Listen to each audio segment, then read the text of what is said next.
Hello everyone, FPL Raptor here and welcome back to another video on my YouTube channel. In today's video we have the Game Week 9 preview where we'll be discussing some of the key players that you should be looking to buy and sell in your FPL teams. If you do enjoy today's video, please do smash that like button, and if you're new around here, make sure to subscribe as well. But without further ado, let's jump into it.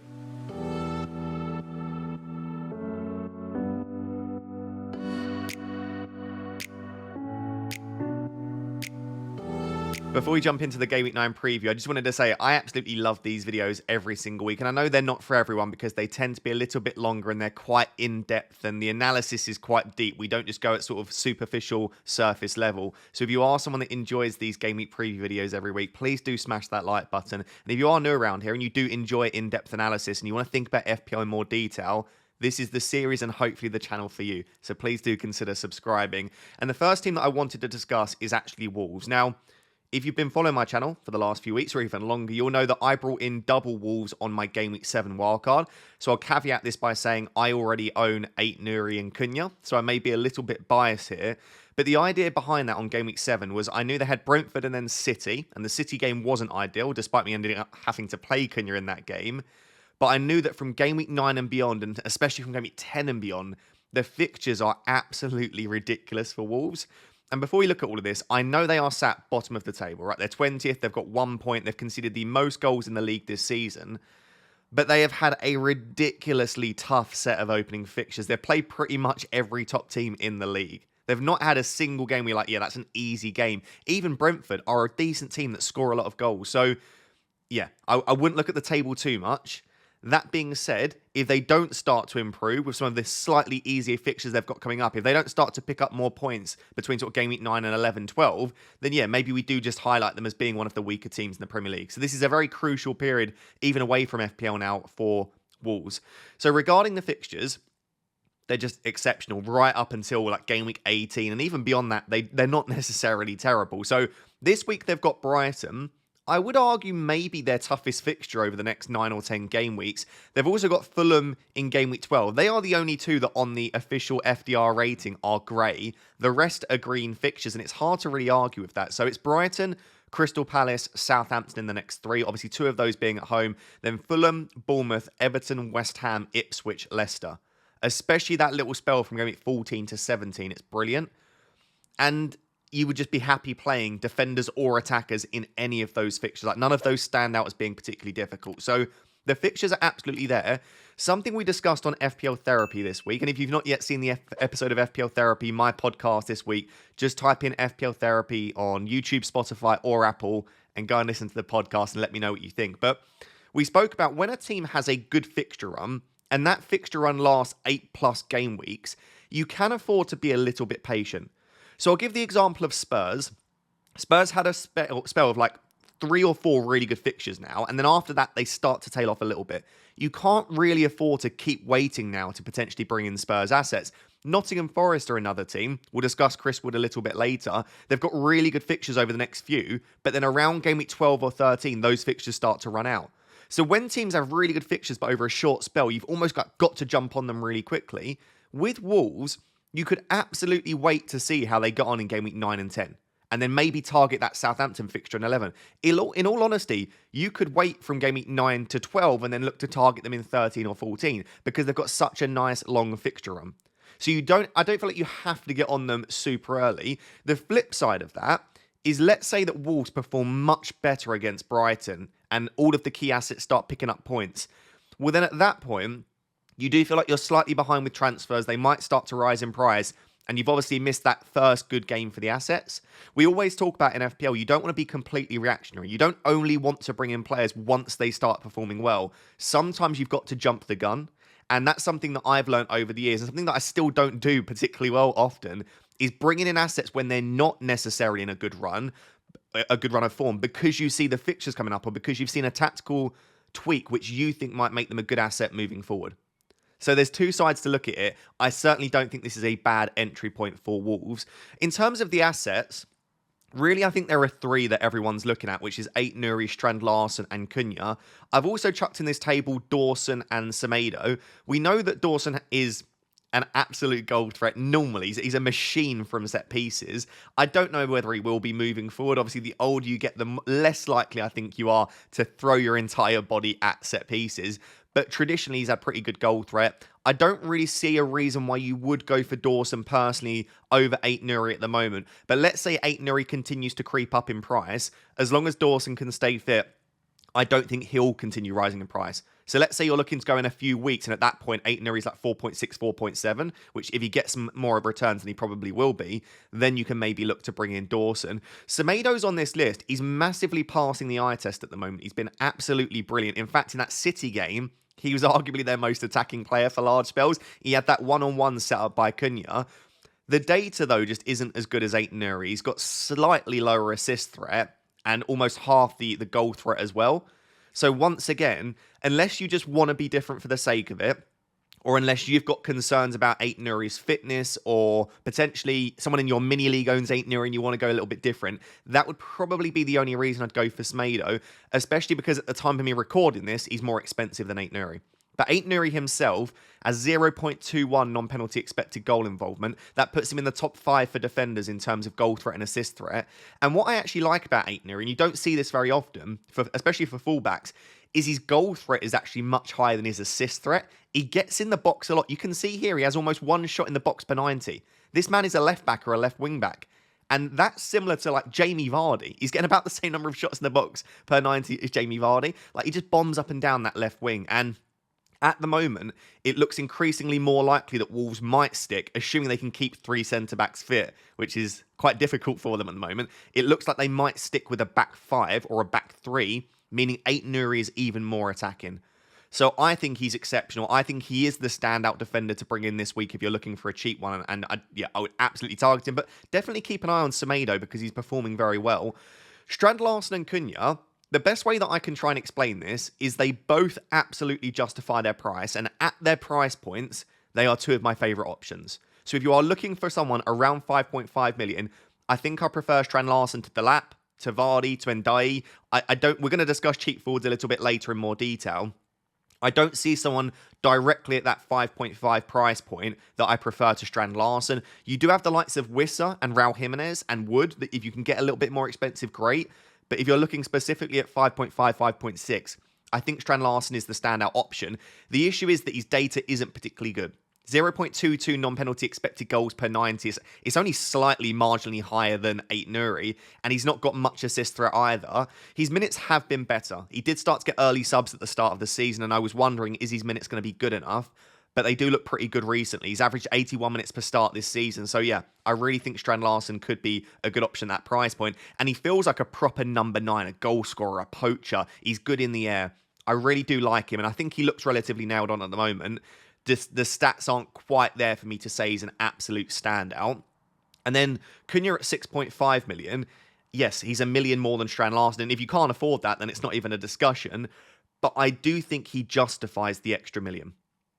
He's got slightly better goal threat. He's got 3 times the assist threat as well. So that then puts his data up at 0.46 non-penalty expected goal involvement. And do consider the fixtures once again. Cunha is putting up better data than a lot of the other forwards we'll look at later. But he's had such difficult fixtures across the first 8 game weeks. I think that will only increase. And we've seen in previous seasons his data's good. I think his finishing has improved. Like I remember when he just joined the Prem, he was just missing chances left, right and centre. I think that has improved a little bit. I said he's a 90-minute man in recent weeks, and he comes off in the 63rd minute against City. But the man had done so much defending and running. So I think that was a one-off, hopefully. And I think moving forward, his minutes still are probably slightly better than Strand Larsen. And then obviously more shots in the box per 90. Projected points are higher according to Fantasy Football Hub. And if you want to get access to all of the data that I use in these videos, by the way, there is a link down below in the description. You can get a free trial now. So you can trial out Fantasy Football Hub for free, see what it's all about. And you can also get 30% off. But you can see his projected points are comfortably the highest as well. So yeah, I don't think Strand Larsen's bad. I've not got much bad to say about him other than obviously the data's not excellent. I just think that Cunha is worth the extra million if you can afford it. So in order of like priority bringing in these assets, I would actually say the priority asset to bring in for me is probably Ait-Nouri, then Cunha, then Strand Larsen. Shout out to Semedo and Dawson as well. And I would love to know, are you planning on bringing in any Wolves assets for GameWeek 9? So guys, there is absolutely a discussion to be had this week around triple captain Haaland in game week 9 against Southampton at home, because if you do want to play it in a single game week, and we'll discuss in a second if it's worth doing so, you've got the best asset in the game playing at home against, I would say, the worst defence in the league. So it's probably worth at least considering it, regardless of whatever you want to say about Haaland's form. It's worth the discussion. And I would love to know down below in the comments, are you considering playing it this week? And what is the percentage likelihood of you doing it? I am still fairly tempted myself, and I thought it'd be useful to talk through the pros and cons of playing it this week. And by the way, massive well done again to those of you that went in game week 2, because that is a monstrous score, and it's going to be very difficult to beat that this season. So in terms of the pros, if you've not yet heard, we're probably likely to get fewer double game weeks this season than in previous seasons. So in previous seasons, we sometimes get 4, 5, 6, sometimes even 7 or 8 double game weeks in a season. And the reason that we're likely to have fewer this season is the FA Cup quarter-final weekend. They have their own dedicated weekend now for the FA Cup quarter-finals. Normally, it clashes with the Premier League.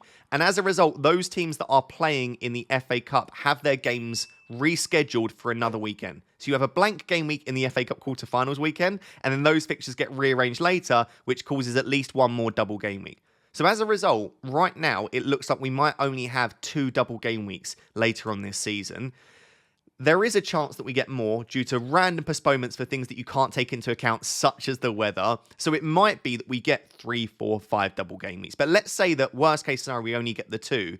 We have 4 chips that in an ideal world, usually you probably would play in a double game week, right? You've got the triple captain, you've got the bench boost, you've got the free hit, and then we have this mystery chip. And the mystery chip might not relate to double game weeks at all. It might be better played in a blank game week or a single game week. But right now, based on what we know from chips, we should probably assume that it's a chip we might want to play in a double game week. I wish they'd just tell us what the chip was. That would make it a lot easier. So let's say that you want to play all 4 of those in a double. You've only got 2 doubles to do it.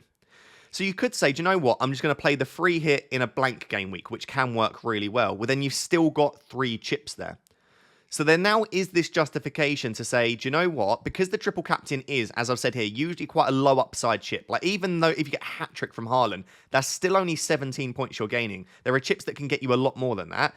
Let's just play the triple captain in a single game week. Let's try and get 1 or 2 returns from our player, and then just leave fewer chips to decide what to do with the doubles later on. And I do quite like that argument, and it worked very well for people at the start of the season. So that's the first pro, is that we might not have enough double game weeks later on in the season to use it.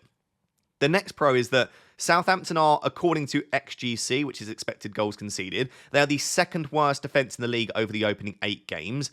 Once you also account for fixture difficulty, I would sit here and say comfortably for me they are the worst defence in the league this season, based on what we've seen thus far.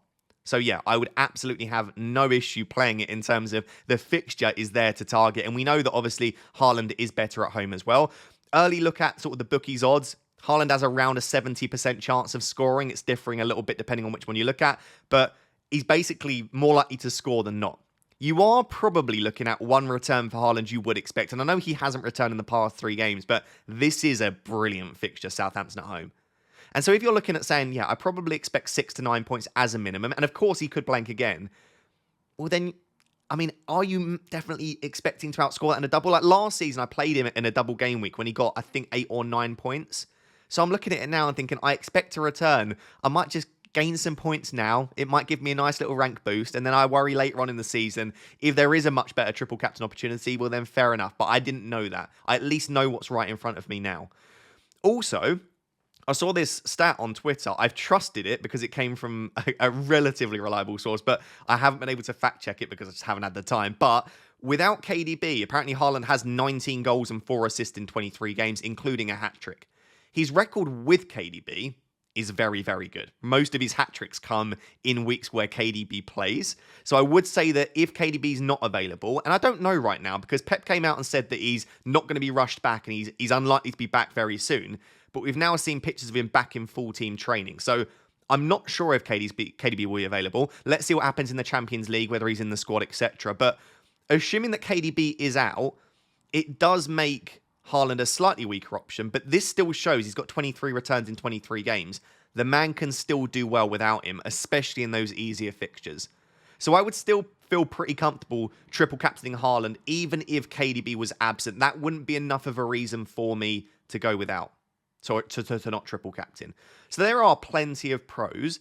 In terms of the cons, as I said, there could be better opportunities in the future. Firstly, there could be more double game weeks, or it might be that the mystery chip isn't better played in a double. The free hit is preferably played in a blank this week. Maybe it just aligns in that way. And all of a sudden, there is just a free double game week in which you're thinking, do you know what? Haaland's got a couple of good fixtures, or Salah has a couple of good fixtures. I wish I'd have held it.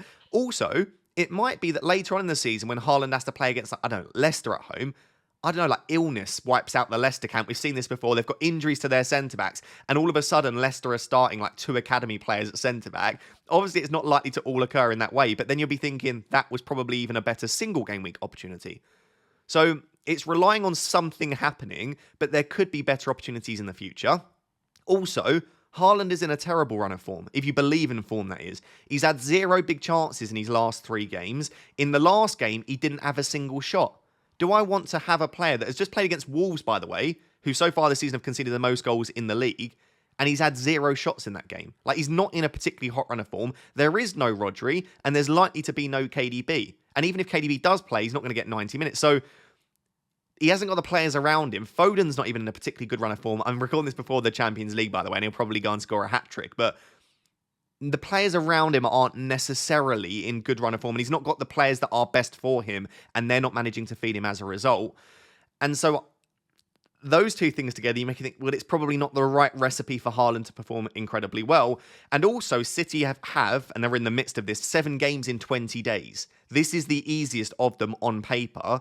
If City do go 2-0 up by 50, 60 minutes, yeah, Haaland might have been the one to get both of those. But if there is a game that you don't give Haaland 90 minutes in, this feels like the one that you do it. And I'm not saying I think he'll be benched or come off at half time, but will he come off at 60, 70, 75? And we know with Haaland, a lot of his goals do come 80 minutes and beyond. So I just do think that there are enough things right now that are slightly putting me off of it. But then if I step back and just say, it's Erling Haaland against Southampton at home, maybe it's just simple enough to just say it like that and to just go for it. And to, again, especially if you're not having a good season like me, I'm ranked almost 3 million. You might be thinking, why am I listening to this guy? But it might just be enough to give you a little bit of a rank boost. Even if you only gain like 8 or 9 points, it'll probably give you a little green arrow, make you happy again. And FPL is about having fun as much as anything. So I'll let you decide. Let me know down below what you're currently planning with the triple captainship. I would say I am 30% likely to play it and 70% likely to not play it. But the closer we get to the deadline, maybe I'll change my opinion. If we think there's a chance KDB plays, then all of a sudden I'm a lot more tempted. Let me know down below what you're planning. So the cheap forward discussion is still dominating a lot of what we're doing at the moment in FPL, and I know some of the same topics keep coming up week by week, but we need to update our thinking. Fixtures obviously change for some teams, so let's go through this now and discuss the best cheap forwards to own in FPL at the moment if you're bringing them in afresh. And also you can think about where your player is on this sort of Raptor ranking and whether you feel like you might need to move them on. So I've got players here all the way up from Archer at 5 million to Cunha at 6.5. So 6.5 is the maximum price here that I'm classing as a cheap forward. And I know that's not very cheap, but I've just about snuck Cunha in. And I've ordered the table by my Raptor ranking. And the way that I've ranked these players is just based on my own gut feeling, the analysis of data, watching them, the fixtures, and a little bit more. So you might disagree, and I'd love to know down below if you do disagree. But at the top of my list, the number 1 player that I'd be targeting this week, it's a little bit risky, but it is Johan Wissa. And he's obviously just come back from injury. He played 23 or 24 minutes, I think it was, in game week 8. So there is a chance that he doesn't start again. But he's got Ipswich at home this week, and I do think he will start. And he has the best non-penalty expected goal involvement per 90 on this list at 0.76. He just gets so many chances. He gets clear-cut chances. And we saw before his injury how well him and Mbeumo linked up. He also has, out of all of the players on this list, according to Fantasy Football Hub, the best fixtures from game week 9 to 13. The next 5 fixtures for Brentford are absolutely brilliant. In fact, let me just double-check what they are. Because the next 5 are just Ipswich, Fulham, Bournemouth, Everton, Leicester. Like, what more do you actually want from a player other than not coming back from injury, so you want to know that they're going to get 90 minutes, and also maybe penalties. So he doesn't have that right now, but it just feels like such a high upside pick. He's under 2.5% ownership at the moment. I would be extremely tempted if I was bringing in a cheap forward, and in fact, that's why I've got him at number 1. So very little bad to say about Wissa, other than if there are doubts around him starting, maybe it's a risk that you don't want to take. In second, I've got Raul Jimenez. He's got the 3rd best data on this list in terms of non-penalty expected goal involvement per 90. he takes a ton of shots in the box. You can see here, almost 4 shots in the box per 90. The fixtures are actually decent for Raul Jimenez over the next few. They do start to run out a little bit quicker than with Wissa. So if you want someone a little bit longer term, I think I prefer Wissa. But just for the next few weeks, Raul Jimenez has got some really good fixtures. And he's obviously in a hot run of form. Andreas Pereira missed the penalty in game week 8, or it was saved by Emi Martinez, but it was a terrible penalty. Raul Jimenez actually has a pretty good penalty record, and he's taken them in the past. So I think there is a good chance that Raul Jimenez also gets the next penalty for Fulham. So overall, I think they would be the standout 2 cheap forwards, especially given they're both under 6 million. It would be Wissa and Raul Jimenez. We've already spoken about Cunha in a lot of detail, but I've got him in third. The only reason Cunha isn't higher is just his price. Like, I don't think I can put him above Wissa and Raul when he's like 0.8 million more than Raul Jimenez. At the moment, he's not doing enough to justify that extra funds. But if he was a bit cheaper, he'd probably be maybe in my top 2. Chris Wood is in 4th. And I know I have a bit of a vendetta against Chris Wood, but he has been so good this season. He's a brilliant goal scorer. Like, his movement, his ability to find the goal is so, so good. The reason he is lower is, again, his fixtures run out very soon. So unless you are just looking over the next few weeks and you want to get super aggressive, Chris Wood's fixtures longer term are really not that great. In fact, let's just double check them, because I think it's in like a couple of weeks they start to, 4 weeks they start to turn. So he's got, should have probably prepped that a little bit quicker. Leicester, West Ham, Newcastle win the next 3. 2 of those being at home, which is great. Then it's Arsenal in 12. He does have Ipswich in 13, but then it's City, United, Villa, Brentford, Spurs. Like, you could keep him through that, and if you're expecting Forest to score goals, great, but they've not actually scored many goals this season. They just all seems to be coming from Chris Wood. So he's definitely a good hold for the next 3. I mean, in fact, Leicester this week is great. I just wonder whether he's the best player to bring in right now. I guess this is probably the best entry point for him. If you're not going to bring him in this week, you probably look elsewhere from Chris Wood right now. Danny Welbeck's in 5th. He did post a tweet out saying that I think he's not, I don't know if he's back in training, but it wasn't as serious as it first looked, because he was stretched off the pitch. I think he had like gas and air. Like, it looked really bad, the injury, but it seems like it might not be as bad as we first expected. So let's see what the update is throughout the week. But if Welbeck's fit and available, I really like Welbeck. The issue that I've got, and the only reason he's in 5th, is his fixtures in the very short term aren't great, but from game week 12 and beyond, I really like them. So this week, actually, against Wolves, it's great. Then he's got 2 really tricky fixtures in 10 and 11. And then it's from 12 that I think you'd be really looking to bring in Welbeck. So I don't think this is the best entry point for him right now. I think game week 12 is when you want to start looking at Brighton assets. DCL is all the way down in 6th, which is crazy because the fixtures are there, the penalties, the minutes. But he's just a really bad finisher. And I didn't give this enough credit at the start of the season when I was talking about him. He just cannot finish. Like, he gets so many chances. He had the highest XG out of all players in the league in game week 8. And he still didn't finish. He missed 2 massive, massive one-on-ones. Like, the man just doesn't finish. So even if he gets 3 or 4 chances in a game, he might take one of them, but he's likely to miss the rest of them. I still don't think he's a bad owner. If I had DCL, I would not be transferring out in a million years. I would absolutely be holding Calvert-Lewin for the next few weeks. But would I be looking to buy Calvert-Lewin now? I'm not so sure. Strand Larsen, as I said, at that 5.5-ish price tag, even up to maybe 5.6, maybe 5.7, I'd say he's my favourite. The only one that would go in ahead of him is Raul Jimenez. But in terms of, like, you can see, Delap, Vardy, and Dai, I would have Strand Larsen ahead of them. So it depends what you can afford. But at 5.5, I do really like him. I've got Eva Nilsson in 8th. Similar to Welbeck, I just think now is not the entry point for Eva Nilsson. I would look to move to him in around game week 12, 13. But the fixtures for Bournemouth coming up are very nice. Delap and Vardy, they've just not got the underlying data for me. I guess it's similar to Strand Larsen, but Delap's is 0.2 per 90. That means that he'll have an expected goal involvement every 5 games. That's just not very good. And that's not even necessarily a goal. That's just an involvement of some kind every 5 games. And that's assuming he plays 90, by the way. If he averages like 70 to 75, it's every like 6 or 7 games you're expecting a return from him. So even with the fixtures being there, I'm just not sure I could justify it bringing him in. And Vardy's just not getting the quantity of chances. On this list, he has the lowest shots in the box per 90. And I know he is similar in some ways to like Erling Haaland, where he doesn't need many chances, he'll score them. But Leicester don't create the quantity of chances required. Like, you can say that about Haaland, but City create normally so many chances that he will get enough. I just see with Vardy that he's just not getting the quantity of chances there. So again, if you have Vardy, you could absolutely look to keep him. His minutes continue to be pretty good, but I wouldn't be looking to buy him.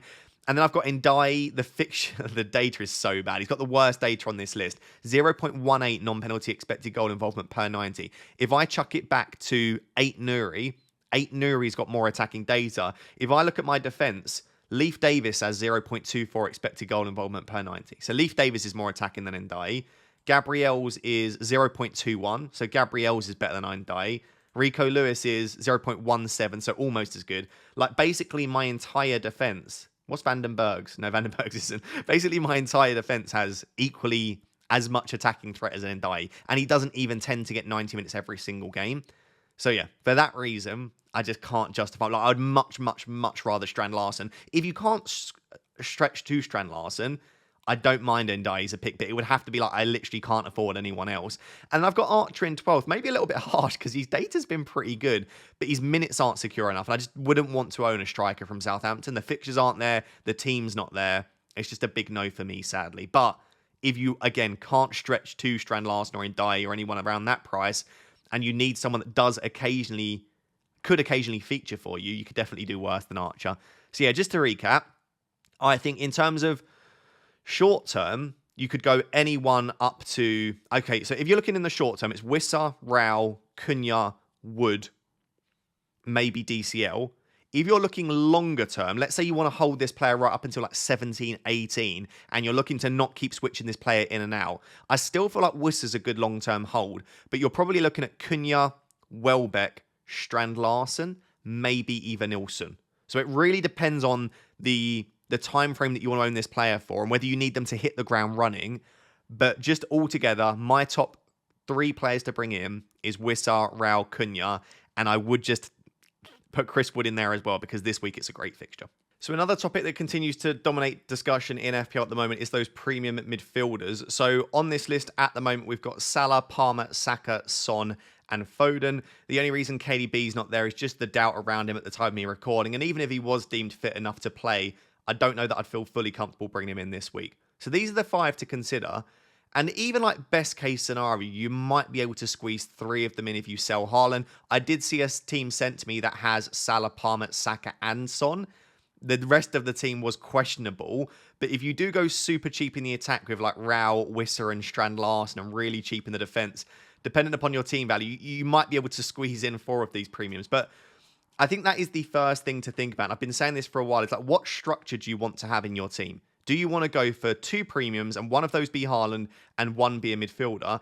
That's going to be tricky because all 5 of these, especially the top 4 that are getting good minutes, you're going to want to own all of them all the time. And only having one of the 4 or one of the 5 is going to be very, very difficult in terms of your own mental strength in FPL. I still think and maintain that the best strategy and structure moving forward in terms of optimizing points, but also in terms of just making you enjoy the game more, is to have a 3 premium attack. It will mean having to cheap out in some positions. It will mean probably having to drop the likes of Trent and a little bit of money out of the defense and sacrificing. But I think having 2 premium midfielders and Haaland, or moving forward, if we look to sell Haaland, 3 premium midfielders will be the best thing. So that is the first thing to think about, is your sort of structure and strategy moving forward. Then what you need to do is just think about, like, how do you want to deal with these premiums? I'm not going to repeat too much from last week, but what we basically came to the conclusion of, or what I came to the conclusion of, is you've got 2 ways that you can do this. You can just pick the premiums that you want to own and hold them through the tricky fixtures and use your transfers elsewhere. So you say, I think the 3 best premiums are Palmer, Saka, Haaland. I will own them for the rest of the season, and that is it. I just expect them to score the most points. That's fine. Or you can say, what I'm going to do is dance around based on the fixtures. And I'm going to go for this player for these few, then move it to this player, then move it to that player. Both of those could work really well.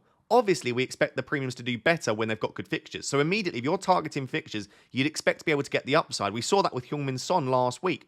And we saw that with Palmer blanking. Son had the better fixture, Palmer had the more difficult fixture, Son outscores him. So that is absolutely a viable strategy. The flip side of that is we often see players with slightly suboptimal fixtures or fixtures that aren't quite as easy, still returning and still doing quite well. So if you're trying to flip them around based on fixtures, you might miss out on those hauls that come against slightly less likely opposition. So that's something to consider. Also, you need to think about the team value you might lose if you've got money tied up in a player. Like I have 0.3, 0.5 0.4 tied up in Cole Palmer at the moment. Let's say that what I decide to do is sell Palmer for the next 3, which I wouldn't do. I'd lose that money and then I'd have to bring him in at a more expensive price. So these are all the things that you need to think about. In terms of fixtures, it's not quite this straightforward, but I'll simplify it for now. For the next 2 or 3 weeks, it's Son or Foden, if you're looking just at fixtures, right? So you've got Liverpool have Arsenal, Brighton, Villa. They're actually not terrible, but Arsenal away this week really isn't great. Palmer has Newcastle, United, Arsenal. Once again, they're not that bad. Newcastle and United, the next 2 are actually decent fixtures for him, especially that Man United game. But then it's Arsenal in 11. And then Arsenal themselves probably have the trickiest 3, which is Liverpool, Newcastle, and Chelsea.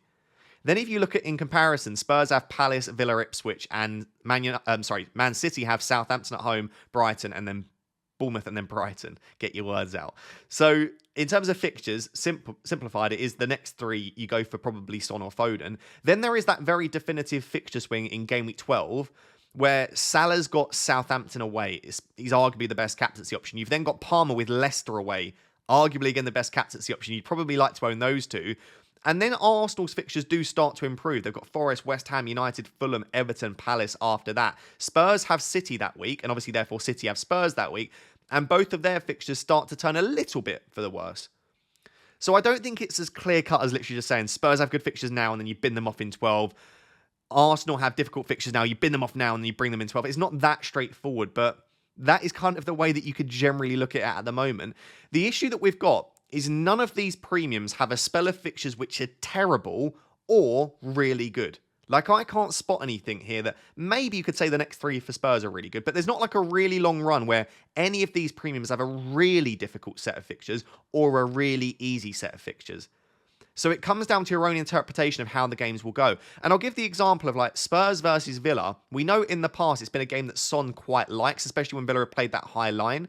So like there might be certain matchups here. Like it might be that actually on paper, the Arsenal game for Salah looks quite difficult this week. But when you consider that there will be no Saliba for this week and how well Salah's playing and the fact that Arsenal have just a couple of injuries elsewhere, you might look at that and just say, it's actually not a difficult fixture for Salah. So yeah, we can glean some information from the fixtures, but I'm almost starting to wonder, is it a fool's game trying to predict what will happen and try and say, oh, the fixtures are better here, so I want to move to this player? Because could I see Cole Palmer outscoring Son and Foden this week? I absolutely could. But on paper, Newcastle at home is a trickier fixture than the other 2. So those are the things that I'm thinking about with the fixtures. In terms of just who do I think are the best assets to own, I still think Salah is the best premium midfielder. If I had unlimited funds, I would own Salah ahead of all of the other premium midfielders. The issue has always been, is he worth 2.6 million more than Saka? 2.7 million more than Son? Is he worth that extra sort of 1.8 on top of Cole Palmer? At that stage, it really does come down to captaincy for me. So if you're going to own him for a spell where you think he is the best captaincy option, then I absolutely think it's worth it. So you might say, in game week 10, I actually really want to captain Mohamed Salah against Brighton at home. That's a fixture I want to captain him for. Or you might say in 12, I want to captain him. If you think Salah is the best captaincy option in 10 and 12, well, then I would argue he's worth bringing in and prioritising ahead of any of the others. And it's not just captaincy. Like, you can still own Salah, never captain him, and him do well. But I just think to justify that extra price over Saka and Palmer, I want to be captaining him a lot. This is why, for me, as of right now, price considered, I think Cole Palmer is the best premium midfielder to own in FPL at the moment. Because I think due to his explosive ability and due to some of the fixtures coming up, I think he is one of the better captaincy options if you're not going for Erling Haaland. If you look at 12, 13 and 14, I could conceivably captain him in all 3 of them. 12 and 14, he's got Leicester and Southampton. We know he's a flat track bully. We know that in those fixtures against weaker defences, he can go absolutely ballistic. So I genuinely think in 12 and 14, he'll be my captain. In 13, there are no real standout captaincy options. I think Bryan Mbeumo might end up being quite popular. He plays against a newly promoted team. Let me see which team it is. I think is it Leicester? Yeah, he's got Leicester at home in 13. So it might be Bryan Mbeumo that we end up going for. Or you could say, do you know what, I'm going to go for, I don't even know, like Spurs against Fulham at home, like a Son against Fulham at home. But it's not an easy week to think about captaincy. So I might captain him for that spell. So from 12 to 14, Palmer will be the best. Considering he's only got Newcastle and United the next 2, who aren't perfect defensively, I think as of right now, if I could only own one premium midfielder, price considered, Cole Palmer is the one for me. So if you were to ask me, this week, you want to sell Saka, and I still don't know about the fitness of Saka, by the way. I'm just talking as if he's going to be fit, but he might not, which might make this decision a lot easier. But let's say this week you're looking at saying, do you know what? I don't want to have Saka anymore. I'm going to sell him. And I don't have Cole Palmer. I think I might still prioritise Cole Palmer ahead of Heung-min Son and ahead of Phil Foden, which I know is crazy considering in 11, Son's got Ipswich at home and Palmer's got Arsenal at home. I just think that you're saving yourself a transfer and you're bringing in a player that just has ridiculous ability to go out there and get you loads of returns. So yeah, I still think Palmer's the one. Obviously, if you've already got Palmer like me, I think after that, you're probably starting to look towards Heung-min Son. I love Phil Foden as an asset, but his minutes haven't been good. The form's not been good. The data, even to some extent, hasn't been good. Like, he's got the assist threat, as you can see here, but he's played such limited minutes, and his goal threat has been non-existent. Even last week when KDB wasn't fit, Foden still didn't start. So let's see what happens in the Champions League tonight. I'm recording this on Wednesday morning. Maybe it will make me want to bring in Phil Foden, but I just think right now, the other 4 players have such good minutes. Like, they're all averaging over 80 minutes per start. They're all on penalties, we believe. At least Salah, Palmer and Saka definitely will be. Some we would expect to be on penalties. Saka and Palmer also take set pieces for their teams. Like, Foden doesn't have penalties. He might take the odd corner. His minutes aren't as good. The data's not as good. The form's not as good. Like, I know he's got Southampton at home, and that in and of itself is such high upside that you could go for it. But that is literally it. It's just the fixture, and it's just this week. Because then after that, he's got Bournemouth, Brighton, Spurs, Liverpool. I'd rather own any of the other players for that spell there. So yeah, I just don't think I can do it with Phil Foden. So to recap, I think Salah's the best midfielder to own if you have unlimited funds still. But taking into account, for me, from now until the rest of time, I think for at least for the next 7 or 8 game weeks, I think Cole Palmer is the one to own. So I would look to target him. And I think this is genuinely a good entry point for him. If you've already got Palmer or you just don't like the next 3 fixtures and you would like to sell Bukayo Saka, I think it's got to be Heung-min Son for me. Or you start to look at a cheaper price to free up some funds elsewhere.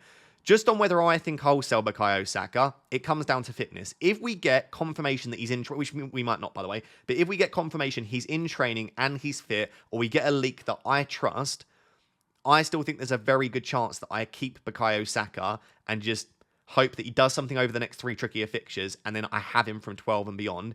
If there are any doubts this week, like last week, we wasn't sure. If we're not sure, I can't justify keeping a player at that price that I'm still not sure about. At that point, I'm pretty sure it'll be Saka to Heung-min Son. So there we go. Hopefully that discussion around the premiums was helpful. Let me know what premiums you're going to plan on owning. I do think in the long term, I might sell Haaland, believe it or not. I know I've just brought him in. I might sell Haaland, and I think Salah, Palmer, Saka would be my ideal 3 premiums that I own. And that would make me feel very comfortable with my midfield going forwards. Yeah, let me know what your premium situation is at the moment. So guys, there you have it. That is my Game Week 9 preview. Hopefully you did enjoy. And if you did, please do smash that like button and make sure to subscribe as well. Until next time, thank you very much for watching. Bye-bye.